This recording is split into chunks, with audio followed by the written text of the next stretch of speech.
السلام علیکم ورحمۃ اللہ وبرکاتہ۔ الحمدللہ رب العالمین والصلاة والسلام علی سید الانبیاء والمرسلین ومن تبعهم بإحسان الی یوم الدین، اما بعد۔ قال النبی صلی اللہ علیہ وسلم انما النساء شقائق الرجال۔ ہر قسم کی تعریف اور بڑائی اللہ رب العالمین کے لیے ہے، جس نے ہمیں ایمان کی دولت سے نوازا اور ہماری ضرورتوں کو پورا فرما رہا ہے، جس کے فضل سے الحمدللہ رمضان پائے ہیں اور اس کی خوشنودی کے لیے ہم لوگ روزے سے ہیں۔ اللہ تعالیٰ سے دعا کرتے ہیں اللہ تعالیٰ ہمارے روزہ کو قبول فرمائے اور اس رمضان میں کثرت کے ساتھ عبادت کرنے، نیکیوں کا کام کرنے کی توفیق دے اور اس رمضان کو ہماری نجات اور بخشش کا ذریعہ بنا دے، آمین۔ درود و سلام کا نزول ہو اللہ کے تمام پیغمبروں پر، بالخصوص ہم سب کے چہیتے اور آخری نبی محمد صلی اللہ علیہ وسلم پر۔ ابھی میں نے ایک حدیث پڑھی ہے، نبی کریم صلی اللہ علیہ وسلم اس حدیث میں ارشاد فرماتے ہیں انما النساء شقائق الرجال، عورتیں مردوں کے مانند ہیں۔ اس کا مطلب یہ ہے کہ عورتیں دین کے معاملات میں مردوں کی طرح ہیں۔ جس طریقے سے اللہ تعالیٰ نے دین کا حکم مردوں کو دیا ہے، وہی حکم عورتوں کے لیے ہے۔ اور یہ میں رمضان کے پس منظر میں کہہ رہا ہوں، حالانکہ دین کے تمام مسائل میں یہی حکم ہے۔ نماز کا معاملہ ہو، زکوٰۃ کا معاملہ ہو، صدقات کا معاملہ ہو، حج کا معاملہ ہو، عمرے کا معاملہ ہو، تمام معاملات میں دین میں عورتیں مردوں کی طرح ہیں۔ جو حکم مردوں کے لیے ہے وہی حکم عورتوں کے لیے، الا یہ کہ بعض مسائل میں جو خصوصی طور پر اللہ تعالیٰ مردوں کو حکم دیتا ہے وہ مردوں کے ساتھ خاص ہے، جو مسائل عورتوں کے ساتھ خاص ہیں عورتوں کے ساتھ خاص ہیں۔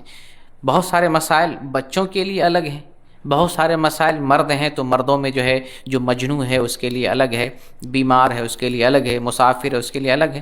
اس کا مطلب یہ نہیں کہ دین الگ الگ نہیں، بعض مخصوص حالات الگ ہیں، بعض عورتوں کے لیے الگ، بعض مردوں کے لیے الگ، بعض بیماروں کے لیے، بعض مسافروں کے لیے، لیکن عام طور سے عمومی انداز میں جو دین مردوں کے لیے ہے وہی دین عورت کے لیے ہے۔ اور آج میں رمضان کے تعلق سے اس مسئلے کو ذکر کرنا چاہتا ہوں کہ ایک عورت کا رمضان میں کیا کردار ہونا چاہیے، خواتین اسلام رمضان المبارک کو کیسے گزاریں، کس انداز میں گزاریں۔ ظاہر سی بات ہے جس طریقے سے مرد گزار رہے ہیں، روزہ کا حکم جیسے مردوں کے لیے ہے، عورتوں کے لیے بھی روزہ کا حکم ویسے ہی سیم ہے، لیکن اپنے معاشرے میں کچھ عورتوں میں غلط فہمیاں ہیں۔ وہ سمجھتی ہیں کہ یہ جو نماز ہے، روزہ ہے، عبادات کا معاملہ ہے، صدقہ و خیرات کا معاملہ ہے، حج و عمرے کا معاملہ ہے، دینی مسائل ہیں، معاملات ہیں، عورتوں کو یہ محسوس ہوتا ہے کہ دین تو صرف مردوں کے لیے ہے۔ روزہ جیسے مسجدوں میں جا کے نماز پڑھنا، تراویح پڑھنا، افطار کرنا اور جا کر کے مدینے کی زیارت کرنا، مکہ جا کے عمرہ کرنا، عورتیں سمجھتی ہیں تو مردوں کے حصے میں، ہمارے حصے میں جو ہے دین نہیں ہے۔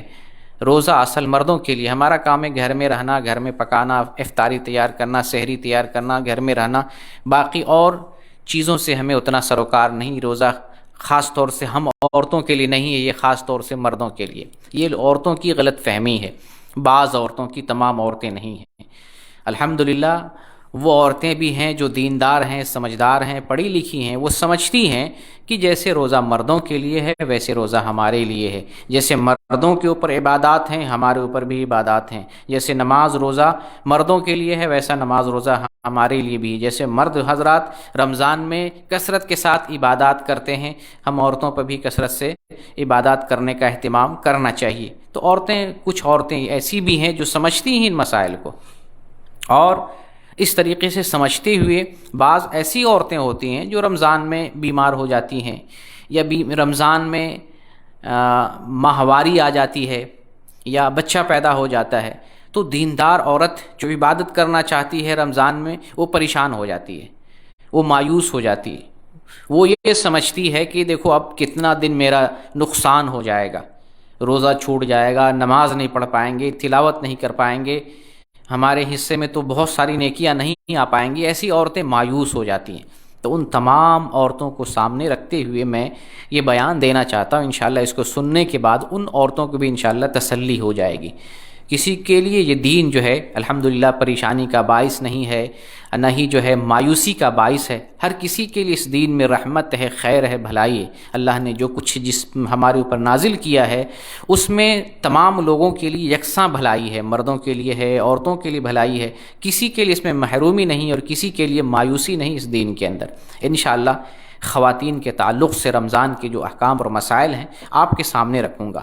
تو عورتوں کے مسائل میں دو قسم کے مسائل ہیں، دو طرح کی عورتوں کا میں ذکر کروں گا الگ الگ کی حیثیت سے۔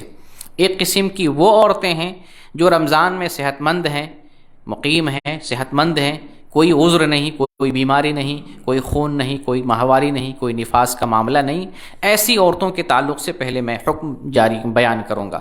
پھر اس کے بعد ان عورتوں کے احکام بیان کروں گا جن کے ساتھ رمضان میں عذر پیش آ جاتا ہے، جیسے خون جاری ہو گیا، جیسے بچہ پیدا ہو گیا، جیسے بچے کو دودھ پلا رہی ہے، حالت حمل میں ہے یا سفر کر رہی ہیں، ان تمام عورتوں کے احکام پھر الگ سے دوبارہ بیان کروں گا۔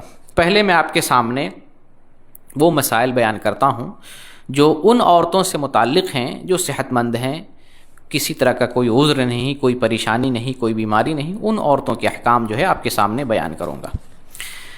تو شروع میں جو حدیث میں نے بیان کی تھی، نبی کریم صلی اللہ علیہ وسلم ارشاد فرماتے ہیں کہ عورتیں بھی مردوں جیسی ہیں دین کے معاملات میں، دینی معاملات میں عورتوں کا بھی معاملہ ویسے ہی ہے جیسے مردوں کا معاملہ ہے۔ تو جیسے مرد حضرات رمضان کے مہینے میں روزہ رکھتے ہوئے نیکی کا کام کریں گے، بھلائی کا کام کریں گے، خیر کا کام کریں گے، عورتیں بھی اسی طریقے سے بھلائی اور خیر کا کام کریں گی، وہ پیچھے نہیں ہٹیں گی۔ اس لیے عورتوں کو اپنا وقت بچانا چاہیے، زیادہ سے زیادہ وقت جو افطار بنانے میں، سحری بنانے میں، یا جو ہے سونے میں، یا جو ہے گھریلو کام کاج میں، پوچھا میں، گھر صاف کرنے میں، یہ تیاری وہ تیاری، ان تمام چیزوں سے بے پرواہ ہو کر مختصر وقت گھریلو کام میں دیں، پکانے کھانے میں مختصر وقت دیں اور اپنے وقت کو بچا کر عبادات اور نیکی کے کام کو انجام دینے میں لگائیں۔ یہ کوشش عورتوں کی ہونی چاہیے۔ انشاءاللہ جو ہے رمضان کے جو مستحب اعمال ہیں، مردوں کے لیے بھی ہیں، عورتوں کے لیے بھی ہیں، وہ آپ کے سامنے بیان کرنا چاہتا ہوں۔ چونکہ ہمارے گھر میں عورتیں بھی ہیں، ہمارے بھی مسائل اس میں آ جائیں گے، اور ہم سب کے گھر میں عورتیں ہیں، اور ہم جو ہے اپنے گھر کی عورتوں کے ذمہ دار اور سرپرست ہیں، تو ہمیں بھی یہ بات معلوم ہونی چاہیے۔ یہ جسے میری آواز جو ہے میک کے ذریعے اور ویڈیو کے ذریعے دوسروں تک پہنچ رہی ہے، آپ ہمارے اول مخاطب ہیں کہ آپ ذمہ دار ہیں۔ آپ اپنے گھر کی عورتوں کو بتائیں گے، اپنی بہن بیٹیوں کو، اپنی ماؤں کو، اپنی بہوؤں کو یہ چیزیں بتائیں گے کہ دین کے یہ مسائل ہیں، جیسے مردوں کے لیے روزہ ہے، عبادات ہیں، وہ عورتوں کے لیے بھی ہیں۔ تو رمضان میں جس طریقے سے مرد حضرات نیکی کا کام کریں گے، عورتیں بھی کریں گی، تو سلسلے وار کچھ چیزیں جو نیک اور مستحب اعمال ہیں رمضان کے تعلق سے عورتوں کو انجام دینا ہے، مرد بھی انجام دے رہے ہیں، عورتوں کو بھی انجام دینا ہے، تو خاص طور سے عورتوں کے حوالے سے آپ کے سامنے بیان کروں گا۔ پہلے نمبر پر یہ ہے کہ جیسے عورتیں روزے سے ہیں، عورتوں کی ذمہ جو ہے نماز ہے، یہ تو فریضہ ہے، فرض روزہ، فرض نماز، مرد پر بھی روزہ فرض ہے، عورت پر بھی روزہ فرض ہے۔ فرض کے علاوہ بہت سارے مسنون اعمال ہیں، نماز میں مسنون بہت ساری نمازیں ہیں، اور نماز کے علاوہ بہت سارے نیک اعمال ہیں جو مسنون ہیں، مستحب ہیں، واجب اور فرض نہیں ہیں۔ واجب اور فرض تو میں نے بتا دیا، روزہ ہے اور 5 وقت کی نماز ہے، یہ مرد کے لیے بھی عورت کے لیے بھی ہے۔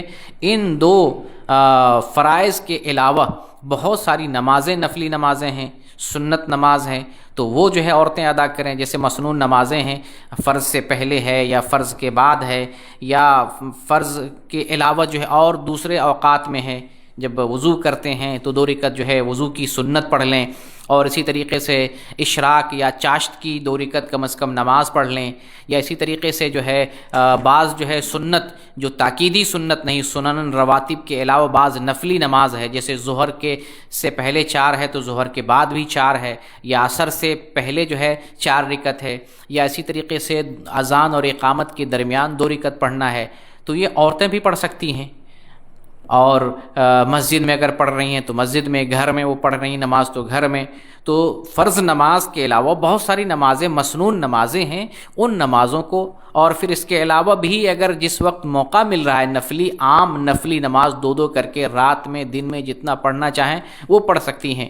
تو یہ نفلی نمازیں ہیں. نفلی نمازوں کے علاوہ اور بہت سارے مستحب اعمال ہیں جنہیں جو ہے انجام دینا ہے، جیسے تلاوت کرنا ہے، ذکر کرنا ہے، اور اسی طریقے سے جو ہے قرآن کریم کو ترجمے اور تفسیر سے پڑھنا ہے، اسی طریقے سے صدقہ و خیرات کرنا ہے، تسبیح و تحلیل کرنا ہے. تو نیکی کے جو مستحب اعمال ہیں، فرائض تو نہیں ہیں لیکن جو ہے یہ مستحب ہیں، مسنون ہیں، جائز ہیں، بڑے فضائل والے اور ثواب والے ہیں. تو ان کاموں کو عورتوں کو بھی انجام دینا چاہیے. نماز اور روزے کے علاوہ جو مسنون نمازیں ہیں، نفلی نمازیں ہیں، ان کو بھی جتنا وقت میسر ہو ادا کرنے کی کوشش کرنی چاہیے. اور نمازوں کے علاوہ جتنے بھی بھلائی کا کام ہے، خیر کا کام ہے، صدقہ خیرات سے لے کر راستے سے کانٹا ہٹانے سے لے کر کسی کو دین کی بات بتانے سے لے کر بھلائی کا جو ہے کام کرنے سے، جتنے بھی قسم کی بھلائی کا کام ہے ان تمام کاموں کو کرنا عورت کی بھی جو ہے ذمہ داری ہے، ان کا بھی حق ہے، یہ صرف مردوں کے لیے نہیں ہے. تو فرائض کے علاوہ جتنے بھی مستحب اور نیکی کے کام ہیں ان تمام نیکی کے کاموں پر عورت کو بھی محنت کرنا چاہیے اور کثرت سے نیکی کا کام کرنے کی رمضان میں کوشش کرنا چاہیے. پہلے نمبر پہ یہ ہے کہ ہر قسم کی بھلائی کا کام عورتوں کو کرنا چاہیے. دوسرے نمبر پہ ہے افطار کے تعلق سے میں عورتوں کے حوالے سے 4 پوائنٹ بیان کروں گا. یہ مردوں کے لیے بھی ہیں اور عورتوں کے لیے بھی ہیں. افطار کے تعلق سے 4 پوائنٹ. پہلی چیز یہ ہے کہ افطار جو ہے اول وقت پہ یا افطار میں جلدی کرنا چاہیے، یا اس کو کہہ لیں افطار اول وقت پہ کرنا چاہیے. یہ مستحب اعمال میں سے ہے. افطار میں تاخیر کرتے ہیں تو یہ اچھا کام نہیں. روزہ رکھتے ہوئے آپ افطار اول وقت پہ کریں. جیسے سورج غروب ہو رہا ہے، سورج غروب ہونے کا ہمیں علم ہو رہا ہے، اسی وقت ہمیں افطار کر لینا چاہیے، اس میں تاخیر نہیں کرنا چاہیے. بہت سے لوگ جو ہے افطار میں تاخیر کرتے ہیں، یا بطور خاص عورتیں کام کر رہی ہوتی ہیں، افطار بنا رہی ہیں، افطار میں لگی ہوئی ہیں، دوسروں کو کھلا رہی ہیں، اپنے خود پرواہ نہیں کر رہی ہیں. تو دوسروں کو جو کھلانا ہے خود بھی افطار وقت پہ کرنا ہے. عورتوں کو اس بات کو سمجھنا چاہیے. صرف پکانے ہی پہ پورا وقت نہیں لگانا ہے، اور جو دین کا معاملہ ہے، مسائل ہیں، شرعی احکام ہے، عورت کو اس کو بھی جاننا ہے. افطار عورتوں کو بھی وقت پہ کرنا چاہیے. پہلے نمبر پہ یہ ہے کہ افطار میں جلدی کرنا، یعنی افطار کو وقت پہ کھانا چاہیے. ٹھیک ہے. اور دوسری چیز یہ ہے کہ افطار جب کریں تو کیسے کریں. افطار جب کریں تو کرنے کا ایک طریقہ میں نے بتایا تھا، بسم اللہ کر کے افطار کریں، اور پھر اس کے بعد جب افطار کر لیں تو ایک دعا پڑھیں، ذهب الظمأ وابتلت العروق وثبت الاجر انشاءاللہ. تو افطار ہی میں ایک دوسرا مستحب عمل یہ ہے کہ جب آپ افطار کرنا شروع کریں تو کھجور سے افطار کریں. نبی کریم صلی اللہ علیہ وسلم کے بارے میں آتا ہے کہ آپ صلی اللہ علیہ وسلم جب افطار شروع کرتے تو آپ تر کھجور سے افطار کرتے. تر کا مطلب یعنی جو بھیگی ہوئی جو تازہ کھجور ہے، تازہ کھجور سے آپ افطار شروع کرتے. اگر تازہ کھجور جو ہے میسر نہیں ہوتا تو آپ خشک کھجور، جس کو اپنے یہاں چھوہارا بولتے ہیں، تو خشک کھجور سے آپ افطار کرتے. اگر خشک کھجور بھی نہیں ملتی تو آپ پانی کے چند گھونٹ سے افطار کرتے تھے. تو ہمارے لیے بھی یہی سنت ہے، یہی مستحب اور مسنون عمل ہے کہ مردوں کے لیے بھی عورتوں کے لیے بھی جب آپ افطار شروع کریں تو آپ روزہ افطار کرنے کے لیے کھجور کا استعمال کریں. تر کھجور مل جائے تو بہتر ہے، نہیں تو خشک کھجور. اگر کھجور میسر نہ ہو تو ہم جو ہے پانی کے گھونٹ سے افطار کریں، پانی کے ذریعے افطار کریں، پھر اس کے بعد آپ کچھ کھائیں. آپ کے دسترخوان پہ ممکن بہت ساری چیزیں ہوتی ہوں گی، لیکن اپنے ہاتھ میں پہلا اگر نوالا استعمال کریں تو وہ کون سا ہونا چاہیے؟ کھجور کا ہونا چاہیے. کھجور میسر نہ ہو تب جا کے پانی سے. اس کے بعد آپ کو جو کھانا ہو وہ کھانا چاہیے. تو افطار کے تعلق سے 2 چیزیں آپ کو ابھی بتا دیا. ایک تو یہ ہے کہ جلدی افطار کرنا، دوسری چیز ہے کھجور سے افطار کرنا. کھجور میسر نہ ہو تو پانی سے افطار شروع کریں. تیسری چیز یہ ہے کہ افطار کے وقت دعا کریں. نبی کریم صلی اللہ علیہ وسلم جو ہے بیان فرماتے ہیں کہ 3 قسم کے لوگوں کی دعا قبول کی جاتی ہے، رد نہیں کی جاتی ہے. اس میں ایک وہ آدمی ہے جو افطار کے وقت دعا کرتا ہے. ایک آدمی تو منصف امام ہے، عادل حکمراں ہے. جب عادل حکمراں ہوتا ہے تو اس کی دعا جو ہے قبول کی جاتی ہے. اور جو آدمی روزے سے ہوتا ہے افطار کے وقت دعا کرتا ہے تو اللہ تعالیٰ اس کی بھی دعا قبول کرتا ہے. اور ایک مظلوم کی دعا، مظلوم آدمی جس پر ظلم کیا گیا ہے، وہ جب دعا کرتا ہے یا کسی کے خلاف بد دعا کرتا ہے، ظالم کے خلاف بد دعا کرتا ہے تو اللہ تعالیٰ اس کی دعا کو بھی قبول کر لیتا ہے. تو افطار کے وقت کیا کرنا چاہیے؟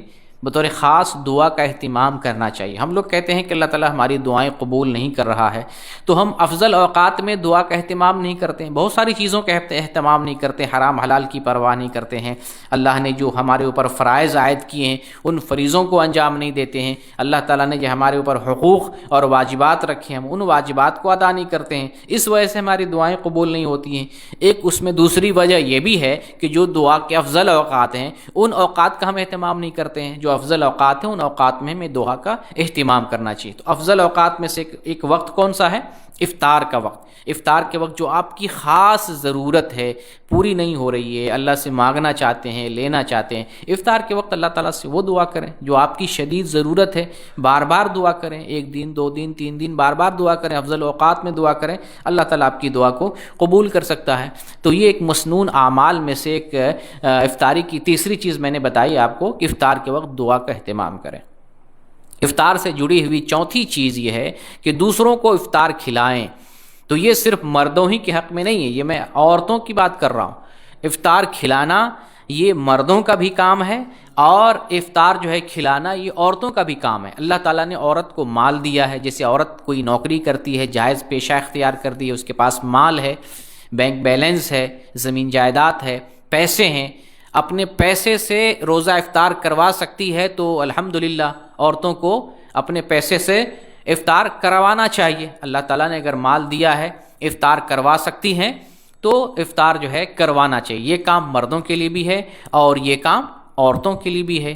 اگر اللہ تعالیٰ نے کسی عورت کو مال نہیں دیا ہے، افطار نہیں کروا سکتی ہیں تو بھی کوئی مایوسی کی بات نہیں. الحمدللہ اگر وہ کسی کے لیے افطار تیار بھی کر رہی ہیں، افطار تیار کر کے کھلا رہی ہیں، اس میں بھی ان کو اجر ملے گا. روزے دار کے لیے افطار تیار کرنا، افطار بنانا، اس میں جو ہے وقت دینا، کسی کے لیے تیار کرنا، ظاہر سی بات اپنے روزے میں سے وہ وقت نکال لیں، وہ وقت روزے کا وقت ہوتا ہے. اس وقت وہ عورت اگر افطار نہیں بناتی تو ہو سکتا ہے ذکر کر رہی ہوتی، ہو سکتا ہے تلاوت کر رہی ہوتی، ہو سکتا ہے توبہ استغفار کر رہی ہوتی. اس کو چھوڑ کے وہ جو افطار میں لگی ہوئی ہے تو الحمدللہ اگر نیت اچھی ہے تو اس نیت کے اعتبار سے ان کو اجر ملے گا. اور افطار بنانا کھلانا اس میں بھی ان کے لیے بھلائی ہے، خیر کا معاملہ ہے. لیکن عورتوں کو یہ سوچنا چاہیے کہ افطار میں یا سحری بنانے میں زیادہ وقت نہ لگائے. بہت قسم کے جو ہے سامان روزے کی حالت میں بناتی ہیں اور جن اوقات میں انہیں دعا کرنا ہے، ذکر کرنا ہے، وہ سارے پکانے کھانے میں اگر کچھ آپ کو زیادہ ہی بنانا ہے، زیادہ کھانا پکانا ہو، آپ افطار کے بعد وہ وقت لگائیں. افطار سے پہلے کا جو وقت ہوتا ہے آپ روزے کی حالت میں ہوتے ہیں، روزے کی حالت میں کثرت سے ہمیں ذکر اذکار اور عبادات کا کام کرنا چاہیے. ساتھ ساتھ گھر کے جو ذمہ دار اور مرد ہیں پورا کام عورت پہ چھوڑ دیتے ہیں، ان کو بھی سمجھنا چاہیے کہ سارا کام، بلکہ بہت ساری عورتیں تو خرید و فروخت کا کام بھی وہی کر رہی ہیں، بازار جا رہے ہیں. اب مان لیجیے ایک عورت جو ہے عصر کے بعد بازار گئی ہے، سامان خرید کر کے عصر سے پہلے آئی ہیں اور پھر اس کے بعد وہ کھانا پکانے میں لگی ہوئی، پورا افطار کا سامان تیار کر رہی ہیں، سارا کچھ کر رہی ہیں. پورا وقت عصر سے مغرب کا اس کا جو ہے پکانے کھانے میں اور بازار میں دنیا داری میں چلا گیا. تو مردوں کو بھی خیال کرنا چاہیے کہ جو گھریلو کام ہے، گھریلو کام میں ہاتھ بٹائے. جن کاموں کو مرد کر سکتے ہیں یا گھر میں بیٹا ہے، اگر گھر کا ذمہ دار باہر ہے تو کوئی مسئلہ نہیں، گھر میں بیٹا ہے، مرد ہے جو کر سکتا ہے تو ہاتھ بٹانا چاہیے. ہاتھ بٹا کر مردوں کے کام کو کم کرنا چاہیے تاکہ عورتوں کا بھی وقت بچے اور وہ بھی جو ہے عبادات کے لیے وقت نکال کر زیادہ سے زیادہ عبادات کا کام کر سکیں. تو افطار کے تعلق سے 4 چیزیں جو مسنون اور مستحب تھی میں نے آپ کے سامنے بیان کر دیں. ایک چیز سحری کے تعلق سے ہے کہ جیسے میں نے بتایا افطار جو ہے جلدی کرنا چاہیے، تو سحری کی سنت یہ ہے کہ سحری میں تاخیر کرنی چاہیے. سحری میں کیا کرنا چاہیے؟ تاخیر کرنی چاہیے. سحری کھانے کا طریقہ کیا ہے کہ جو اذان فجر ہے، فجر کی اذان کا وقت ہے، اس وقت سے کچھ پہلے سحری کھا لیں. اذان تک مؤخر نہیں کرنا چاہیے. یعنی ایسا نہ ہو کہ ہم جو ہے کھاتے رہیں. آپ یہ معمول بنائیں کہ جب اذان ہو تب سحری کھانا چھوڑیں. معمول یہ نہیں ہونا چاہیے. معمول یہ ہونا چاہیے کہ آپ کھا رہے ہیں تو آپ کے پاس جو ہے معمول یہ ہو کہ اذان سے 2-3 منٹ چند منٹ پہلے جو ہے افطار سحری کو ختم کر لیں، چھوڑ دیں۔ نبی صلی اللہ علیہ وسلم کا یہ معمول ہوتا تھا کہ آپ جب سحری کھانا چھوڑ دیتے تو سحری سے لے کے اذان تک 50 آیت پڑھنے کا فاصلہ ہوتا ہے، یعنی جتنی دیر میں 50 آیتیں ہم پڑھ سکتے ہیں اتنی دیر کا وقفہ ہوتا تھا نبی صلی اللہ علیہ وسلم کی سحری اور اذان فجر میں۔ لہٰذا اذان فجر سے پہلے ہمیں ختم کر دینا چاہیے، معمول ہو۔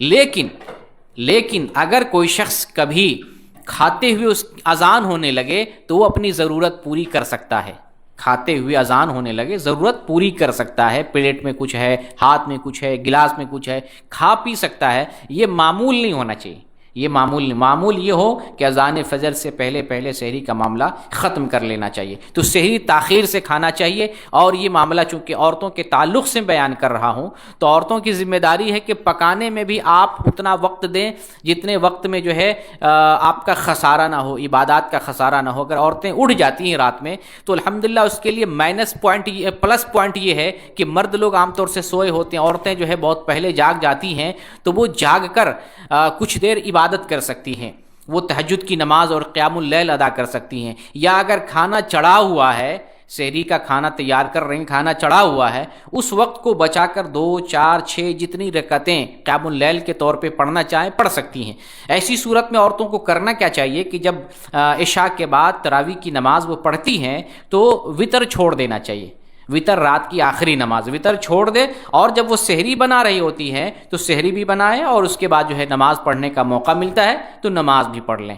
یا اگر سحری بنا رہی ہے تو سحری بنانے سے کچھ دیر پہلے اٹھ جائے، آدھا گھنٹہ پہلے اٹھ جائے، 2 4 5 2 4 6 8 جتنی رکعتیں قیام اللیل کے طور پر پڑھ سکتی ہیں پڑھیں، پھر اس کے بعد سحری کا کام کریں۔ یا سحری بناتے ہوئے اگر عبادت کر سکتی ہیں تو سحری بناتے ہوئے عبادت کا کام کریں۔ تو الحمدللہ عورتوں کے لیے بھی ویسے ہی عبادت کا معاملہ ہے جیسے مردوں کے لیے ہے، لیکن عورتیں اس میں لاپرواہی کا شکار ہوتی ہیں اور اپنا سارا وقت گھر سجانے، سنوارنے، صاف کرنے، دھلائی کرنے، بستر دھلائی کرنے، جو کپڑا بھی رکھا ہوا ہے سال سے اس کو بھی نکال کے دھلائی کرنے میں، چلو رمضان میں بھی دھلائی کر لیتے ہیں، دھلائی کا موسم، یہ دھلائی کا دل کے دھلائی کا موسم ہے۔ آپ دل کو دھلائی کریں، آپ ایمان کو تازہ کریں، آپ عمل زیادہ سے زیادہ کریں۔ مردوں کو بھی خیال کرنا ہے کہ آپ گھر میں اپنی عورتوں کو سہولت میسر کریں، آپ ان کے کاموں میں ہاتھ بٹائیں تاکہ ان کا کام کم سے کم ہو، اور عورتیں بھی اپنے من سے جو ہے کام گھر میں جو ہے لاد کر کے گھریلو کام میں اپنے اوقات کو ضائع کرنے کی کوشش نہ کریں۔ ٹھیک ہے، رمضان کے دنوں میں مردوں کے لیے جیسے ہے عورتوں کے لیے بھی ویسے ہی معاملہ ہے کہ اگر عورت روزے سے ہے، کوئی جھگڑا لڑائی کر رہی ہے، کوئی غیبت کر رہی ہے، اس کے بارے میں برا بھلا کہہ رہی ہے، یا اس کو گالی دے رہی ہے، کوئی عورت ہے یا لڑکا ہے، مرد ہے کوئی ہے، تو اسے کیا کہنا چاہیے؟ میں روزے سے ہوں، میں برا بھلا نہیں کہہ سکتی، میں جواب نہیں دے سکتی، میں اپنی زبان سے گالی نہیں دے سکتی۔ مردوں کو بھی ایسا ہی چاہیے، اگر کوئی مرد کسی سے جھگڑا کرے، روزے دار سے جھگڑا کرے، وہ یہ کہے کہ میں روزے دار ہوں، میں روزے سے ہوں، میں تو جھگڑا نہیں کر سکتا، میں تو جواب نہیں دے سکتا۔ عورتوں کو بھی ایسے ہی چلنا چاہیے، روزے کے دنوں میں اور روزے کی حالت میں گالی نہیں دینا چاہیے، کسی کا جواب نہیں دینا چاہیے، کسی کو برا بھلا نہیں کہنا چاہیے، بلکہ جو ہے سختی کے ساتھ اس بات کی ممانعت ہے کہ کوئی آدمی روزے سے ہو اور جھوٹ بولے، کوئی آدمی روزے سے ہو اور غلط کام کرے۔ نبی کریم صلی اللہ علیہ وسلم کا فرمان ہے، من لم يدع قول الزور والعمل به فليس لله حاجہ فی ان يدع طعامه وشرابه۔ جو شخص جو ہے روزے دار روزے کی حالت میں ہوتا ہے، وہ جھوٹ کام نہیں چھوڑتا ہے، برا کام نہیں چھوڑتا ہے، تو اللہ تعالیٰ کو ایسے روزے داروں کی ضرورت نہیں ہے کہ وہ بھوک اور پیاس کو برداشت کرے، ایسے لوگوں کی ضرورت ہی نہیں ہے۔ اللہ کو ضرورت ہے ایسے لوگوں کی جو روزے سے ہے، اس کی زبان پاک ہے، ہاتھ اور پیر پاک ہے، وہ اپنے اعضاء و جوارے سے نیک کام کر رہا ہے، اچھا کام کر رہا ہے۔ زبان سے گالی دے، ہاتھ سے کسی کو تکلیف پہنچائے تو ایسے آدمی کا بھوک پیاس برداشت کرنا کوئی فائدہ مند نہیں، اللہ کو ایسے لوگوں کی ضرورت نہیں ہے۔ ایک معاملہ اور ہے کہ رمضان میں عمرہ کرنا جیسے مردوں کے لیے ہے ویسے عورتوں کے لیے بھی مسنون ہے، بلکہ جو حدیث آتی ہے، بخاری میں ہے، مسلم میں ہے، وہ حدیث تو عورت کے تعلق سے ہی ہے۔ نبی صلی اللہ علیہ وسلم ایک انصاریہ خاتون سے پوچھتے ہیں کہ تم میرے ساتھ حج کیوں نہیں کر رہی ہو، تمہارے ساتھ کیا پریشانی ہے؟ تو وہ انصاری خاتون کیا جواب دیتی ہیں کہ میرے پاس 2 اونٹ تھے، ایک تو جو ہے میرا بیٹا اور اس کا باپ لے کے حج کو چلا گیا، ایک اونٹ گھر پہ باقی ہے، اس اونٹ کے ذریعے جو ہماری کھیتی ہے اس کا کام لیتے ہیں، اس کو سیراب کرتے ہیں، تو حج پہ ہم نہیں جا سکتے۔ تو آپ صلی اللہ علیہ وسلم نے اس خاتون سے کیا فرمایا کہ جب رمضان آئے تو رمضان میں عمرہ کر لینا، یہ حج کے برابر ہے، رمضان میں عمرہ کر لینا یہ حج کے برابر ہے۔ اور دوسری روایتوں میں ہے، بخاری میں، مسلم میں، دوسری روایتوں میں ہے کہ میرے ساتھ حج کرنے کے برابر ثواب ملتا ہے۔ تو یہ تو عورت ہی کا معاملہ ہے، تو اس لیے رمضان میں عمرہ کرنا جیسے مردوں کے لیے مسنون ہے ویسے عورتوں کے لیے بھی مسنون ہے۔ جو عورتیں سعودی عرب میں ہیں عمرہ کر سکتی ہیں، سہولت ہے، ان کو عمرہ کرنا چاہیے۔ جو عورتیں اپنے اپنے ملکوں میں ہیں، انڈیا پاکستان میں ہیں، سہولت ہے، مال دیا ہے، اللہ تعالیٰ نے خود اپنا مال دیا ہے، چاہے مہر کا مال ہو یا اپنے والدین کے گھر سے لائے ہوئی ہوں یا خود اپنی تجارت سے اپنی کمائی سے انہوں نے جمع کیا ہو، اپنے مال سے اگر عمرہ کرنا چاہتی ہیں کر سکتی ہیں، یا شوہر اگر اپنے مال سے عمرہ کرانا چاہتا ہے تو عمرہ کر سکتی ہیں۔ تو عورتوں کے لیے بھی عمرہ مسنون ہے، بلکہ زندگی میں ایک مرتبہ جیسے حج واجب ہے ویسے ہی عمرہ بھی مرد اور عورت دونوں پر واجب ہے۔ اگر سہولت ہے اور استطاعت ہے تو حج اور عمرہ جو ہے لوگوں کو زندگی میں ایک بار کرنا چاہیے۔ لیکن ساتھ ساتھ یہاں ایک بات اور ذہن میں رہے کہ عورت اگر عمرہ پہ آ رہی ہے تو ساتھ میں محرم چاہیے، اس کا شوہر ہو یا اس کا باپ ہو یا اس کا بیٹا ہو یا اس کا بھائی ہو، جو محرم مرد ہوتا ہے سفر کے لیے محرم چاہیے۔ بغیر محرم کے عمرے کا سفر ہو یا دنیا میں کہیں بھی جانے کا سفر ہو، عورت کو بغیر محرم کے سفر نہیں کرنا چاہیے۔ لیکن آج بڑی تعداد میں عورتیں جو ہے عمرے پہ تو آتی ہیں، بغیر محرم کے بہت ساری عورتیں آتی ہیں یا گروپ بنا کر آتی ہیں، عورت کا گروپ بن کر کے۔ تو یہ جو ہے یہ طریقہ صحیح نہیں، اسلامی شریعت کے حساب سے یہ غلط طریقہ ہے۔ ہر عورت کے لیے اس کا محرم چاہیے، اس کے ساتھ میں اس کا محرم چاہیے، تبھی جو ہے اپنے گھر سے قدم نکالنا چاہیے، سفر کرنا چاہیے۔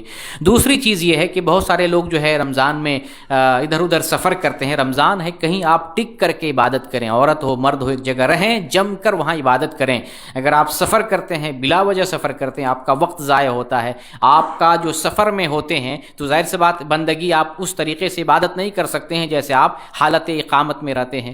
تو آپ ایک جگہ جو ہے رہ کر اللہ کی بندگی کریں۔ ہاں اگر کوئی عمرے پہ آ رہا ہے، انڈیا پاکستان سے آ رہا ہے، فوراً ریٹرن ہو جا رہا ہے، اس میں کوئی حرج نہیں، کوئی برائی نہیں۔ لیکن آپ یہاں آ کر کے اپنے وقت کو پھر گھومنے پھر سعودی گھوم رہے ہیں، کہاں جا رہے ہیں، وہاں جا رہے ہیں، وہاں جا رہے ہیں، تو یہ رمضان کو ضائع کرنا ہوا۔ اگر آپ کو عمرہ کرنے کی سہولت میسر ہو رہی ہے، آپ عمرہ کریں اور یہاں سے نکل جائیں، یا یہیں پہ اگر رہنا چاہتے ہیں تو یہیں پر رہ کر کے ایک جگہ مستقل رہ کر عبادت اور بندگی میں لگے رہیں، اپنے اوقات کو ادھر ادھر سفر میں نہ لگا کر اور جو ہے ضائع کرنے کی کوشش نہ کریں۔ تو عمرہ جو ہے جیسے مردوں کے حق میں جو ہے مسنون ہے ویسے عورتوں کے حق میں بھی مسنون ہے۔ رمضان کے مستحب اعمال میں سے میں ذکر کر رہا ہوں ایک عمل مسواک کرنا، یہ مستحب عمل میں سے ہے۔ نبی کریم صلی اللہ علیہ وسلم رمضان میں بھی روزے کی حالت میں بھی مسواک کیا کرتے تھے۔ تو یہ عمل جیسے مردوں کے لیے ہے ویسے ہی یہ عمل عورتوں کے لیے بھی ہے۔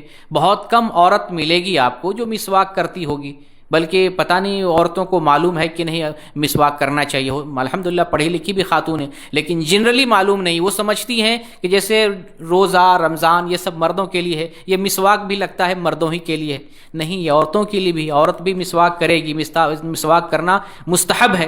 نبی کریم صلی اللہ علیہ وسلم روزے کی حالت میں مسواک کرتے تھے، روزے کی حالت میں آپ مسواک کر سکتے ہیں۔ اور مسواک میں اگر خشک ہو یا تر ہو، دونوں قسم کی مسواک کر سکتے ہیں، تر یا خشک۔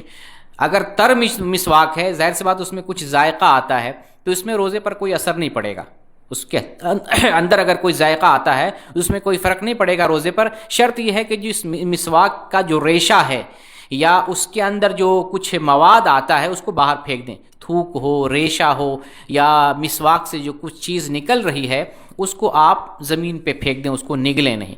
لیکن مسواک جو ہے خشک ہو اور تر ہو، اس کو کرنے میں اور روزے کی حالت میں استعمال کرنے میں کوئی حرج کی بات نہیں ہے۔ ایک مسئلہ ہے عورتوں کے تعلق سے کہ عورتیں جو ہے اپنے بچوں سے روزہ رکھوائیں۔ ظاہر سی بات تربیت کی ذمہ داری گھر میں، پرورش کی اصل ذمہ داری عورتوں کی ہوتی ہے، عورت ہی پرورش کرتی ہے۔ مرد تو باہر ہوتا ہے، نوکری پہ ہوتا ہے یا ملک سے باہر ہوتا ہے بسا اوقات، تو اصل عورت ہی بچوں کی نگرانی کر رہی ہوتی ہے۔ تو عورت کی ذمہ داری ہے کہ اپنے گھر میں جو بچے ہیں جو روزہ رکھ سکتے ہیں ان بچوں سے روزہ رکھوانا چاہیے۔ دیکھیے ایک عورت کا کردار بتاتا ہوں جو بخاری کے اندر جو ہے اس عورت کا قصہ مذکور ہے۔ اس عورت کا نام ہے ربیع بنت معوذ رضی اللہ تعالیٰ عنہا۔ یہ بیان کرتی ہیں کہ ہم اپنے بچوں سے روزہ رکھواتے تھے اور اپنے گھروں میں کھلونے رکھتے تھے ان بچوں کے لیے. جب یہ بچے بھوک سے رونے لگتے تھے تو ان کو ہم کھلونے پیش کر دیتے, پھر یہ کھلونے سے کھیلنے لگ جاتے, خاموش ہو جاتے, رونا بند کر دیتے. تو یہ ایک خاتون کا کردار ہے. خاتون گھر کی ایسی ہونی چاہیے کہ اپنے گھر میں جو بچے ہیں, خواتین کو چاہیے کہ اپنے گھر کے بچوں سے روزہ رکھوائے. دیکھیے یہ جو خاتون ہے اپنے گھر کے بچوں سے روزہ رکھوا رہی ہیں, اور روزہ رکھوا رہے ہیں وہ بچے ہیں جو رو رہے ہیں. رونے والے بچے کس عمر کے ہوتے ہیں ذرا اندازہ لگائیں؟ 5 6 7 8 اتنی عمر کے تو بچے شاید نہیں رہیں گے. 8 9 10 بچے, اس سے کم ہوں گے. 4 5 6 تک مان لیں, 5 6 تک مان لیں بچے جو ہے روتے ہوں گے.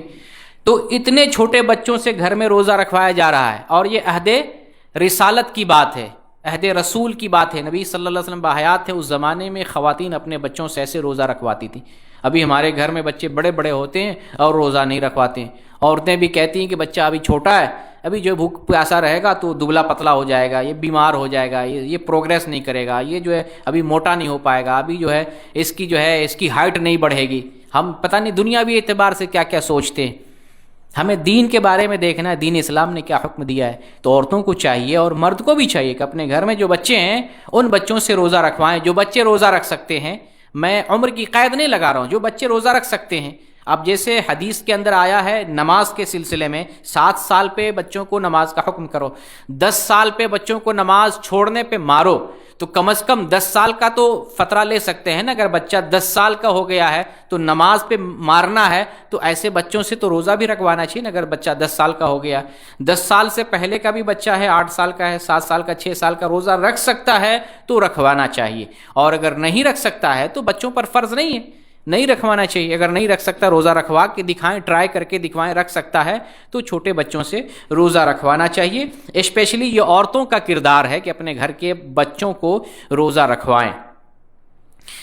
رمضان کے مستحب اعمال میں سے ایک عمل ہے اعتکاف کرنا. جیسے اعتکاف مردوں کے حق میں مسنون ہے, ویسے ہی اعتکاف عورتوں کے حق میں بھی مسنون ہے. اعتکاف کے لیے مسجد شرط ہے. عورت ہو یا مرد ہو, اعتکاف کرنا ہے تو مسجد ہی میں کرنا ہے. عورت بھی مسجد ہی میں اعتکاف کرے گی, گھر میں اعتکاف نہیں کر سکتی. جیسے بعض لوگوں کا کہنا ہے کہ عورت گھر میں اعتکاف کر سکتی ہے, یہ صحیح بات نہیں ہے. صحیح مسئلہ یہ ہے کہ اعتکاف جو ہے مسجد ہی میں کرنا ہے, عورت ہو یا مرد ہو. اور ایک حدیث میں آتا ہے کہ اعتکاف جو ہے جامع مسجد میں کرنا چاہیے. یہ حدیث ضعیف ہے, اس حدیث پر کلام ہے. صحیح مسئلہ یہ ہے کہ اعتکاف کسی بھی قسم کی مسجد ہو, جامع مسجد ہو. جامع مسجد کا مطلب جہاں جمعہ کی نماز ہوتی ہو. تو جو مسجد جس میں جمعہ کی نماز ہوتی ہو اس میں بھی اعتکاف کر سکتے ہیں, اور جو مسجد جس میں جمعہ کی نماز نہیں ہوتی ہے اس میں بھی اعتکاف کر سکتے ہیں. لیکن بہتر ہے جمعہ والی مسجد میں اعتکاف کیا جائے. اس کا فائدہ یہ ہے کہ مسجد سے نکلنا نہیں پڑے گا, آپ اسی جگہ پہ برقرار رہیں گے. تو بہرکیف عورت کے حق میں بھی اعتکاف مسنون ہے. شرط یہ ہے کہ شوہر اجازت دے, کیونکہ یہ نفلی عبادت ہے. اگر فریضہ ہے تو عورت کو فریضہ کی ادائیگی میں شوہر سے اجازت لینے کی ضرورت نہیں ہے. جیسے رمضان کا روزہ فرض ہے, عورت کو شوہر سے اجازت لینے کی ضرورت نہیں ہے. حج فرض ہے, اگر کسی عورت پر حج کرنے کی استطاعت ہے تو شوہر سے اجازت لینے کی ضرورت نہیں, اپنے محرم کے ساتھ حج پہ جا سکتی ہے. لیکن اگر کوئی عمل سنت ہے اور شوہر کے معاملے میں وہ جو ہے کچھ واجبات کی ادائیگی میں کوتاہی ہو سکتی ہے, تو پھر عورت کو, بیوی کو اپنے شوہر سے اجازت لینا چاہیے. تو اعتکاف چونکہ 10 دنوں کا ہوتا ہے تو بیوی کو شوہر سے اجازت لینے کی ضرورت ہے. میرے پاس ایک سوال آئے تھے, خاتون پوچھتی ہیں کہ میں نے اعتکاف کا ارادہ کیا تھا اور شوہر نے اجازت دے دیا تھا. تو کسی خاتون نے مجھے بتایا اعتکاف کی شرط یہ ہے کہ مرد کو 2 بیوی ہو اور گھر میں کوئی جوان بیٹی نہ ہو, تبھی وہ عورت اعتکاف کر سکتی ہے.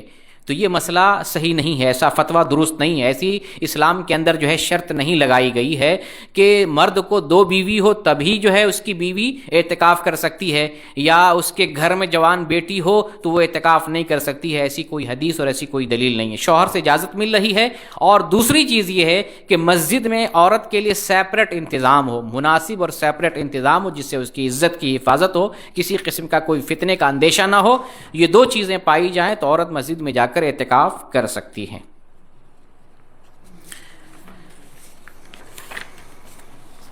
اور ایک مسئلہ تراویح کا ہے.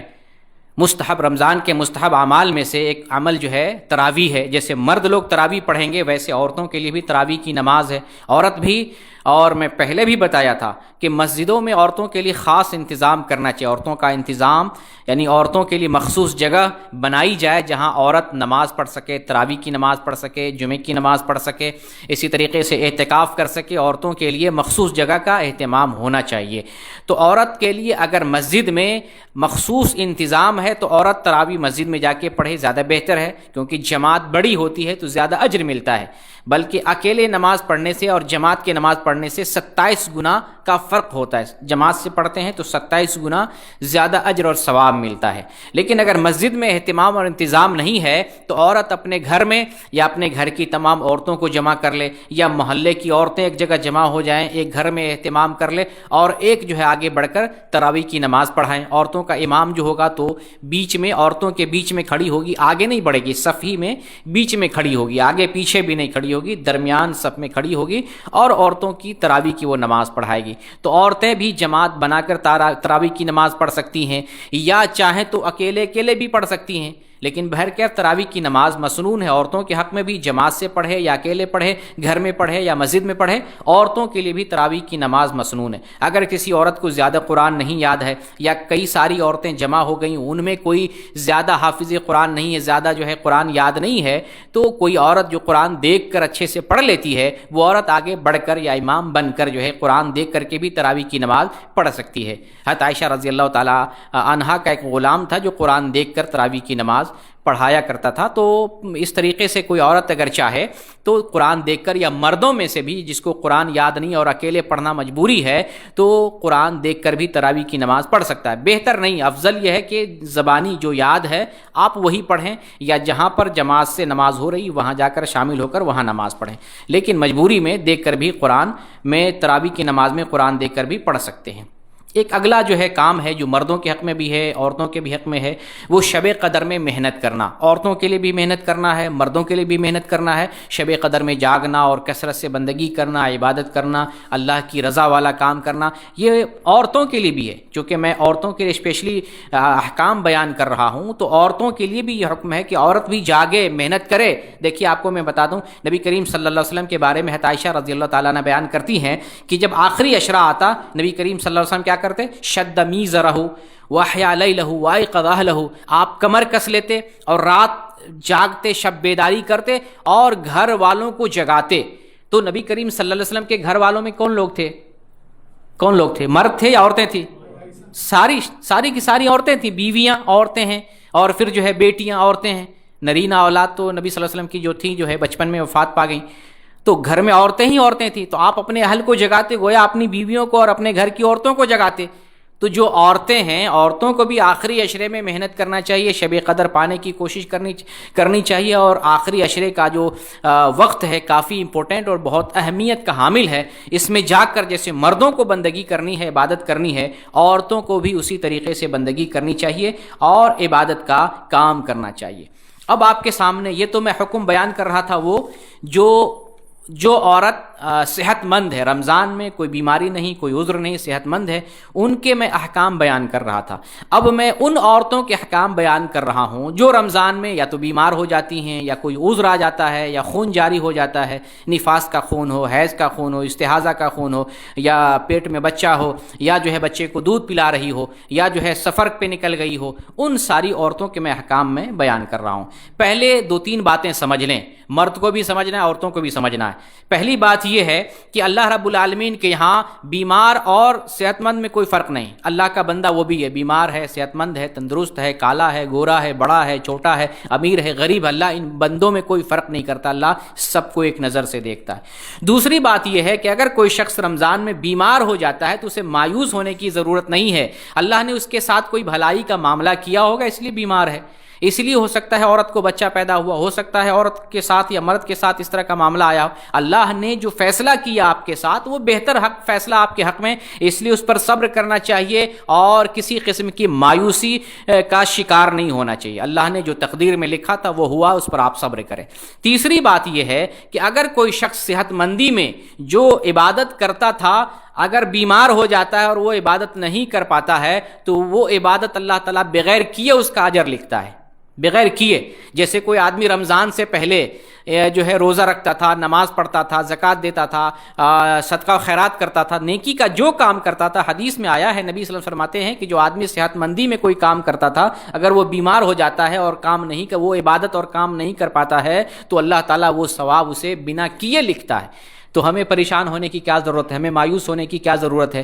اب دو تین چیزیں سمجھ لینے کے بعد اب آئیے جو معذور عورتیں ہیں، جن عورتوں کے ساتھ کوئی نہ کوئی مسئلہ درپیش ہو جاتا ہے، وہ مسائل آپ کے سامنے بیان کرتا ہوں. پہلے نمبر پر بوڑھی عورت کا مسئلہ. جو عورت بوڑھی ہو گئی ہے اور روزہ نہیں رکھ سکتی ہے، روزہ رکھنے کی طاقت نہیں، ایک عذر آ گیا، بڑھاپا ایک عذر ہے، بڑھاپے کی وجہ سے وہ روزہ نہیں رکھ پا رہی ہیں، تو مایوس ہونے کی ضرورت نہیں ہے. اللہ تعالیٰ نے اس کے سب کے حق میں بڑھاپا لکھا ہے، آپ کے اوپر بھی بڑھاپا آیا ہے. آپ اگر صحت مندی میں روزہ رکھتے تھے، بڑھاپے میں نہیں رکھ رہے تو اللہ تعالیٰ آپ کو تو ثواب دے گا ہی.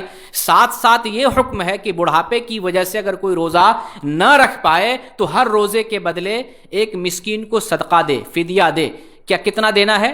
1.5 kg کے حساب سے، نصف سا، 1.5 kg کے حساب سے غلہ میں سے دینا ہے. راشن، پیسہ نہیں دینا ہے، راشن غلہ دینا ہے. چاول، گیہوں، دال، آٹا، جو کھانے کی چیز ہے وہ چیز ہر روزہ کے بدلے 1.5 kg ایک مسکین کو دینا ہے. ایک وقت کا کھانا دیتے ہیں کافی ہے، ایک وقت سے زیادہ 2 وقت کا دیتے ہیں تو آپ کی مرضی ہے. غریبوں کے ساتھ احسان و سلوک ہے. اور چاول کے ساتھ اگر سبزی کا بھی انتظام کر دیتے ہیں تو یہ آپ احسان کرتے ہیں. ویسے 1.5 kg دینا ہر روزہ کے بدلے یہ کفایت کر جائے گا. تو یہ تو بڑھاپے کا معاملہ ہو گیا. اب ان عورتوں کا معاملہ جو بیمار ہو جاتی ہیں، تو بیماری کی 2 حالت ہے. مردوں کے لیے بھی ویسے ہی سیم حالت ہے، عورتوں کے لیے بھی. کوئی عورت ایسی بیمار ہے جو چند دن کے لیے، کچھ دیر کے لیے، کچھ گھنٹے کے لیے، کچھ دنوں کے لیے ہے، تو جب بیماری کی وجہ سے جو روزہ ٹوٹ جائے تو وہ جو ہے روزہ چھوڑ دے گی، بعد میں ان روزوں کی قضا کرے گی. لیکن وہ بیمار عورت جو مسلسل بیمار ہے، کئی مہینے سے بیمار ہے، 6 مہینے کا بیمار ہے، یہاں تک کہ رمضان کا مہینہ آ گیا، سال بھر سے بیمار ہے، یہاں تک کہ رمضان کا مہینہ آ گیا، مردوں میں سے ہو، عورتوں میں سے ہو، تو ہر روزہ کے بدلے وہ ایک مسکین کو فدیہ دے، 1.5 kg جو ہے اناج میں سے دے ہر روزہ کے بدلے. تو الحمدللہ اسلام نے الٹرنیٹ رکھا ہے، آپ کو پریشان ہونے کی ضرورت نہیں ہے. آپ روزہ نہیں رکھ رہے ہیں، فدیہ دے رہے ہیں، آپ کو روزے کا اجر مل رہا ہے. روزے سے نہیں ہے، روزے کا فدیہ دے رہے ہیں، واجب ادا ہو جا رہا ہے، آپ کو ثواب جو ہے مل جائے گا. یہ تو بیمار کا حکم تھا. اب ایک تیسرا جو ہے معاملہ ہے حاملہ کا اور مرضعہ کا. اگر کوئی عورت رمضان کے دنوں میں حمل سے ہو، یا کوئی عورت رمضان کے دنوں میں بچے کو دودھ پلا رہی ہو، یہ 2 الگ الگ، حاملہ اور مرضعہ، حمل والی عورت اور دودھ پلانے والی عورت، اس کے لیے رخصت ہے، روزے میں رخصت ہے.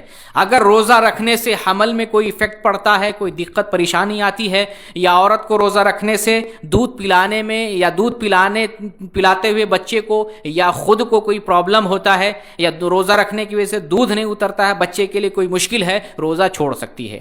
یعنی حمل کی وجہ سے اور دودھ پلانے کی وجہ سے روزہ کی حالت میں اگر پریشانی آئے تو روزہ چھوڑ سکتی ہے. جتنا روزہ چھوڑے گی رمضان کے بعد اتنے روزوں کی قضا کرنی ہے. بعض علماء نے کہا کہ فدیہ اگر دے دیتی ہیں تو کافی ہیں، یعنی ہر روزے کے بدلے ایک مسکین کو فدیہ دینا. بعض علماء یہ کہتے ہیں، جبکہ میری نظر میں صحیح یہ ہے کہ روزوں کی قضا کرے. جتنا روزہ چھوٹ گیا ہے حمل یا رضاعت کی وجہ سے، تو اتنا روزہ رمضان کے بعد ان عورتوں کو قضا کرنا ہے. ایک چوتھا مسئلہ ہے حیض کا اور نفاس کا. اگر رمضان میں حیض آ جائے، نفاس آ جائے، بچے پیدا ہو جائے، عورتوں کو مایوس نہیں ہونا چاہیے. ابھی الحمدللہ بہت ساری چیزیں مزید بیان کروں گا جس سے عورتوں کے لیے جو ہے خوشی کا پہلو نکلتا ہے. بلکہ اب مایوس نہیں ہونا ہے. روزہ رکھتے ہوئے اگر حیض آ جائے، کچھ روزہ چھوٹ جائے، نماز چھوٹ جائے، یہ اللہ کی طرف سے فطرت ہے، ہمیں اس پر صبر کرنا ہے، اس پر جو ہے ہمیں راضی ہونا، اللہ کا فیصلہ ہے. تو نفاس کی وجہ سے اور حیض کی وجہ سے روزہ چھوڑ دیں گے اور نماز بھی چھوڑ دیں گے، تو نماز کی قضا نہیں، لیکن جتنا روزہ چھوٹے گا اتنے روزے کی بعد میں قضا کرنی پڑے گی. یہ حیض اور نفاس کا معاملہ ہے. اور ایک خون آتا ہے جو بیماری کا خون آتا ہے، جو حیض اور نفاس سے الگ ہوتا ہے. نہ تو حیض کے وقت پہ آتا ہے، نہ نفاس کا خون ہوتا ہے. خون فاسد ہوتا ہے جو بیماری کی وجہ سے عورت سے وہ خون برابر جاری رہتا ہے، تو استحاضہ کا خون مانا جاتا ہے. ایسی صورت میں وہ عورت روزہ بھی رکھے گی اور جو ہے وہ نماز بھی پڑھے گی. استحاضہ میں نماز بھی پڑھنا ہے، روزہ بھی رکھنا ہے. استحاضہ والی عورت ہر نماز کے لیے وضو کرے گی اور روزہ بھی رکھے گی. اس سے اس پر روزہ پر کوئی فرق نہیں پڑے گا اور اس کی جو ہے نماز پر بھی کوئی فرق نہیں پڑے گا. یہ استحاضہ کا مسئلہ ہے.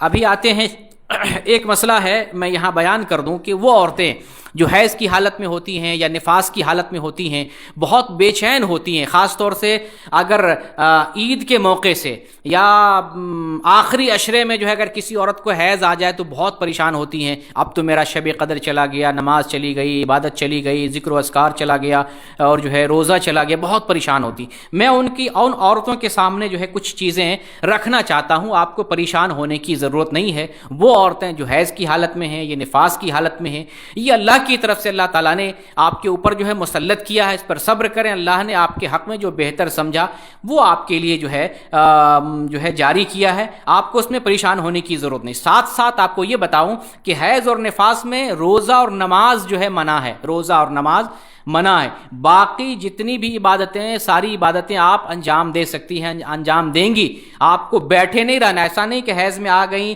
یا جو ہے نفاس کا خون جاری ہے اب گھر میں بیٹھے رہیں گے، کوئی کام نہیں کریں گے، عبادت کا کوئی کام نہیں کرنا ہے۔ میں سلسلے وار آپ کو بتاتا ہوں کہ آپ کیا کیا جو ہے حیض کی حالت میں اور نفاس کی حالت میں انجام دے سکتی ہیں۔ پہلی بار قرآن کی تلاوت آپ حیض کی حالت میں کر سکتی ہیں صحیح قول کی روشنی میں، اگر آپ زبانی قرآن کی تلاوت کر رہی ہیں یا قرآن سن رہی ہیں اس میں کوئی حرج کی بات نہیں۔ اگر مصحف سے قرآن پڑھنا چاہتی ہیں، قرآن مصحف کو ہاتھ میں لے کر تو ہاتھ میں دستانہ یا گلفز لگا لینا چاہیے، لیکن بہتر یہ ہے کہ آپ موبائل سے، لیپ ٹاپ سے، کمپیوٹر سے یا آئی پیڈ سے، اس طرح کی چیزوں سے، الیکٹرانک چیزوں سے اگر قرآن پڑھتی ہے تو الحمدللہ مصحف چھونے کی ضرورت نہیں پیش آئے گی۔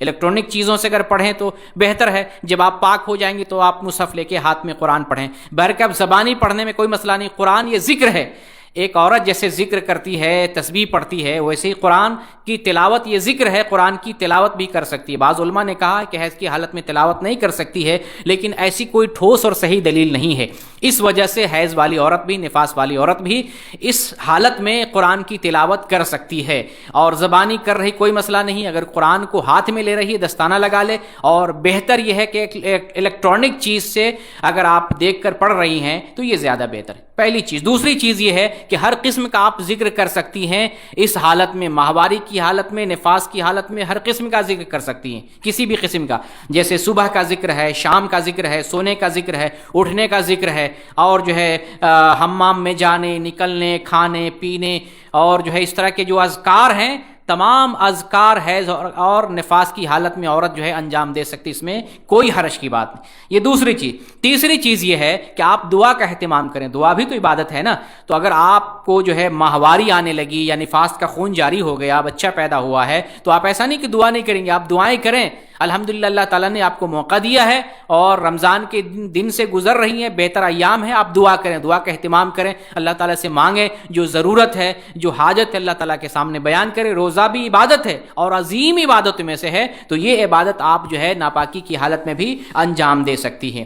چوتھی چیز ہے استغفار کرنا، چوتھی چیز استغفار کرنا، دعا کرنا، اپنی جگہ پہ استغفار کرنا۔ نبی صلی اللہ علیہ وسلم دن میں 100 دفعہ استغفار کرتے تھے، آپ بھی استغفار کر سکتی ہیں، ناپاکی کی حالت میں استغفار کر سکتی ہیں، اس کے لیے وضو ضروری نہیں، اس کے لیے غسل ضروری نہیں، اس کے لیے پاکی ضروری نہیں، ہر حالت میں آپ جو ہے استغفار کر سکتی ہیں، اس لیے استغفار کو جو ہے اپنا حصہ بنا اور استغفار کرتے رہیں۔ اسی طریقے سے ناپاکی کی حالت میں توبہ کر سکتی ہیں، توبہ استغفار میں تھوڑا سا فرق ہے، ایک توبہ خاص ہوتا ہے جو کسی خاص برائی سے اللہ تعالیٰ سے ہم توبہ کرتے ہیں، جیسے مان لیجیے حرام چیز کھا لیے تھے، اللہ تعالیٰ سے توبہ کرتے ہیں، اللہ فلاں چیز ہم نے حرام چیز استعمال کر لی تھی، کھا لی تھی، اس چیز سے میں سچے دل سے توبہ کرتا ہوں۔ یہ آپ ناپاکی کی حالت میں بھی توبہ کر سکتے ہیں، بار بار توبہ کریں، اللہ تعالیٰ توبہ قبول کرنے والا ہے، توبہ سے اللہ گناہ معاف کرتا ہے، درجات بلند کرتا ہے، اللہ تعالیٰ اپنے پیارے بندوں میں سے اور منتخب بندوں میں سے بناتا ہے، تو توبہ کرنا چاہیے۔ اور ظاہر سی بات ہر کسی سے غلطی ہوتی ہے، ہر بندہ گناہگار ہے، تو توبہ کو جو ہے اپنا خاص حصہ بنانا چاہیے۔ اسی طریقے سے ناپاکی کی حالت میں عورتیں صدقہ و خیرات انجام دے سکتی ہیں، کر سکتی ہیں۔ صدقہ و خیرات صرف مردوں ہی کے حصے میں نہیں ہے، عورتوں کا بھی یہ کام ہے، عورتیں بھی صدقہ کریں۔ نبی کریم صلی اللہ علیہ وسلم جب جہنم میں عورتوں کی زیادہ تعداد دیکھے تو آپ نے کیا فرمایا؟ عورتوں کو فرمایا کہ تم لوگ صدقہ کرو، کیونکہ میں نے تمہاری زیادہ تعداد جہنم میں دیکھی ہے، تم لوگ صدقہ کرو۔ تو عورتوں نے تو خصوصیت کے ساتھ عورتوں کو نبی صلی اللہ علیہ وسلم نے صدقہ کرنے کا حکم دیا ہے، لہٰذا عورتوں کو صدقہ کرنا چاہیے۔ اور الحمدللہ شوہر کے پیسوں سے بیوی جو ہے معمولی صدقہ کر سکتی ہے، بنا بتائے بھی، لے کر بھی، یا شوہر نے پیسہ دیا کچھ خرچ کے لیے، ضرورت کے لیے، اس پیسے سے عورت اپنی مرضی سے صدقہ کر سکتی ہے. ہاں اگر بڑا اماؤنٹ صدقہ کر رہی ہے شوہر کے پیسے سے تو اجازت لینے کی ضرورت ہے. معمولی صدقہ کر رہی ہے شوہر کے پیسے سے تو اجازت لینے کی ضرورت اور پوچھنے کی ضرورت ہے. اور اپنا پیسہ ہے بیوی کے پاس اور عورت کے پاس تو اپنے پیسے کو جیسے چاہے صدقہ کرے, اس میں شوہر سے پوچھنے کی ضرورت ہی نہیں. اور بہتر یہ ہے کہ عام طور سے عورتوں کے پاس پیسہ نہیں ہے تو عورت ایک جو ہے ایک جو پیسہ رکھنے والا کوئی خزانہ رکھے, تھوڑا تھوڑا پیسہ جو شوہر سے ملے, باپ سے ملے, بھائی سے ملے, میکے والوں سے ملے, سسرال میں ملے, جو چیز ملے کچھ نہ کچھ اسٹور کرتی رہے تاکہ جب ضرورت پڑے, کوئی سائل آئے, کوئی فقیر آئے, کوئی محتاج آئے, وہ بھی صدقہ کر سکے.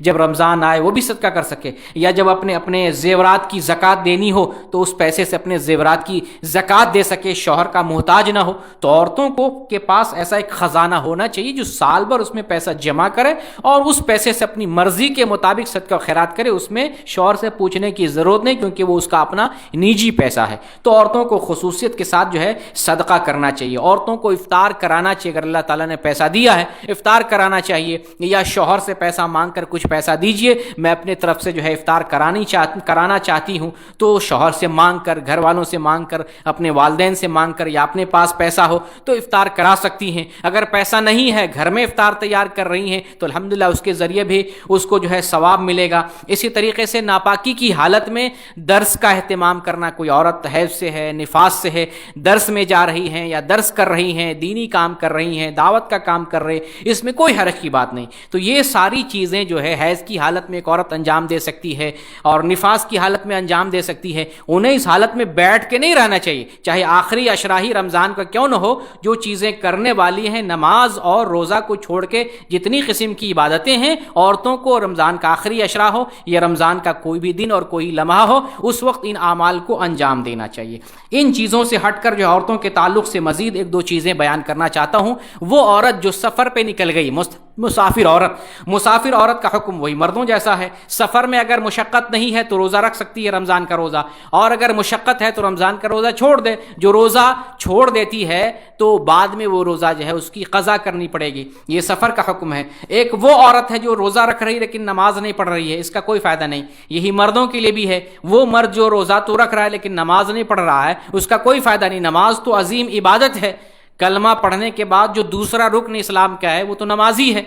کافر اور مسلم کے درمیان فرق کرنے والی چیز نماز ہے. نماز پڑھتے ہیں تو مسلمان ہیں, نماز نہیں پڑھتے ہیں تو مسلمان نہیں ہے. یہ واضح فرق ہے مسلمان اور کافر میں. تو آپ روزہ رکھ رہے ہیں, نماز نہیں پڑھ رہے ہیں تو روزہ کوئی فائدہ نہیں پہنچائے گا. تو وہی حالت عورتوں کا بھی ہے. عورت روزہ رکھے اور نماز نہ پڑھے, اس روزے کا کوئی فائدہ نہیں. لہٰذا عورتوں کو بھی روزہ بھی رکھنا چاہیے, نماز بھی پڑھنا چاہیے اور ہر قسم کی بھلائی کا کام کرنا چاہیے. ایک وہ عورت ہے جو جان بوجھ کر روزہ توڑ رہی ہے, کوئی گناہ, کوئی عذر نہیں ہے, کوئی بیماری نہیں ہے, کوئی بڑھاپا نہیں ہے, کسی طرح کی کوئی رکاوٹ نہیں ہے, اور روزہ چھوڑ رہی ہے, روزہ توڑ رہی ہے, تو بہت بڑی جو ہے مجرمہ ہے, گنہگار ہوگی, اللہ تعالیٰ کی یہاں پکڑ ہوگی.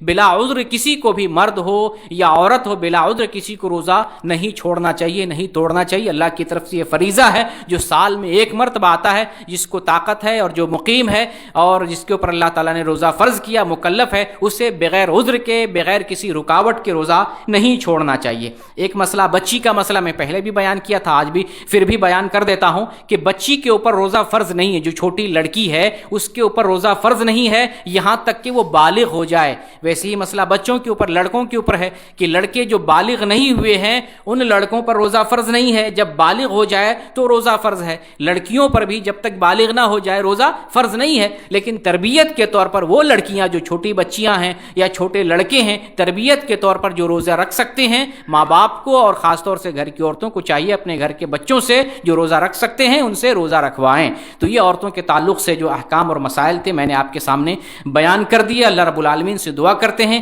بارالہ عورتوں کو بھی مردوں کی طرح عبادات کا کام کرنے کی توفیق دے. الحمدللہ میں نے جو مسائل بیان کیے ہیں ان میں بہت سارے مسائل عورتوں کو معلوم رہے ہوں گے, تو ان کے ذریعے جو ہے ذہن کشادہ ہوا ہے, معلومات میں اضافہ ہوا ہے. تو عورتوں کو چاہیے کہ جیسے میں نے بیان بیان کیا عورتوں کے جو مسائل ہیں. روزہ اسی طریقے سے عورتوں کے لیے ہے جیسے مردوں کے لیے ہے, اسی طریقے سے عبادات کا معاملہ عورتوں کے لیے اسی طریقے سے ہے جیسے مردوں کے لیے, دونوں میں کوئی ڈیفرنس نہیں سوائے مخصوص اعمال کے جو مردوں کے ساتھ بعض مسائل خاص ہیں یا بعض مسائل عورتوں کے ساتھ خاص ہیں, تو مردوں کے مسائل مردوں کے ساتھ خاص ہوں گے, عورتوں کے مسائل عورتوں کے ساتھ خاص ہوں گے. لیکن جو جنرل مسائل ہیں روزے کے, عبادات کے, وہ جو ہے مردوں کے لیے جیسے ہیں عورتوں کے لیے بھی ویسے ہی. اسی لیے جو ہے عورتوں کو بھی رمضان اسی طریقے سے گزارنا چاہیے جیسے مرد گزارتے ہیں. جیسے مرد روزہ رکھتے ہیں, تراویح پڑھتے ہیں, صدقہ و خیرات کرتے ہیں, افطار کھلاتے ہیں, جیسے مسواک کرتے ہیں, جیسے تلاوت کرتے ہیں, ذکر و اذکار کرتے ہیں, توبہ استغفار کرتے ہیں, عورتوں کو بھی اسی طریقے سے گزارنا چاہیے. اپنا وقت جو گھر میں لگاتی ہیں اور گھر کے کام میں, گھریلو کام میں لگاتی ہیں اور اپنا وقت ضائع کرتی ہیں, ایسا نہیں کرنا چاہیے. گھریلو وقت کو, گھریلو کام کو مؤخر کر دیں, رمضان کے بعد کریں. جو ضروری نہ ہو گھر کے کام کو رمضان کے بعد ڈیلے کر دیں, رمضان کے بعد کریں. رمضان کے اوقات کو فارغ کریں اور رمضان میں کثرت کے ساتھ عبادت کرنے کی کوشش کریں. اللہ رب العالمین سے دعا کرتے ہیں بارہا ہمارے روزے کو قبول فرما لے. الحمدللہ ہم رمضان میں داخل ہو چکے ہیں. رمضان کا جو منظر مسلمانوں کے درمیان دکھائی دیتا ہے بڑا خوشنما ہے. مسجد میں لوگ جاتے ہیں, آتے ہیں, روزے سے ہیں, جو ہے صدقہ کا کام کرتے ہیں, نیکی کا کام کرتے ہیں, دعا میں تلاوت میں لگے ہوئے, بڑا خوشنما منظر ہے الحمدللہ. اسی طریقے سے مسلمان کو ہمیشہ ہونا چاہیے, رمضان ہی میں نہیں رمضان کے بعد بھی ہونا چاہیے. اللہ تعالیٰ سے دعا کرتے ہیں بارہا ہمارے اندر تقوی پیدا فرما دے. رمضان کی جو خصوصیت ہے وہ خصوصیت ہمارے اندر پیدا فرما دے. ہم نے جو روزہ رکھا ہے آج تک, جو 2 روزہ رکھا ہے, اللہ اپنی رضا کے لیے قبول فرما لے. آئندہ بھی جو رمضان کے روزے آنے والے ہیں ان روزوں کو بھی ہمیں صحت مندی کے ساتھ رکھنے کی توفیق دے. روزہ کی حالت میں کثرت سے عبادت کرنے کی توفیق دے. روزہ ہماری بخشش کا بہانہ بنا دے. بارہا تو غفور الرحیم ہے, ہماری ضرورتوں کو جانتا ہے, ہماری جائز ضرورتوں کو پورا فرما دے. جو ہماری مشکلیں ہیں ان کو آسان فرما دے. ہمارے اوپر جو قرضے ہیں ان کو ادا فرما دے. ہماری جو دنیا تنگ ہے اس کو وسیع فرما دے. دنیا کی جو خیر اور بھلائی ہمیں نصیب فرما دے اور آخرت کے اندر جو خیر و بھلائی ہے ہم سب کے حصے میں نصیب فرما دے. بارہا دنیا میں ایمان پر قائم رکھ اور جب ہمارا خاتمہ ہو تو ایمان پر خاتمہ ہو. آمین. وآخر دعوانا ان الحمد للہ رب العالمین. جزاکم اللہ خیر. جی جی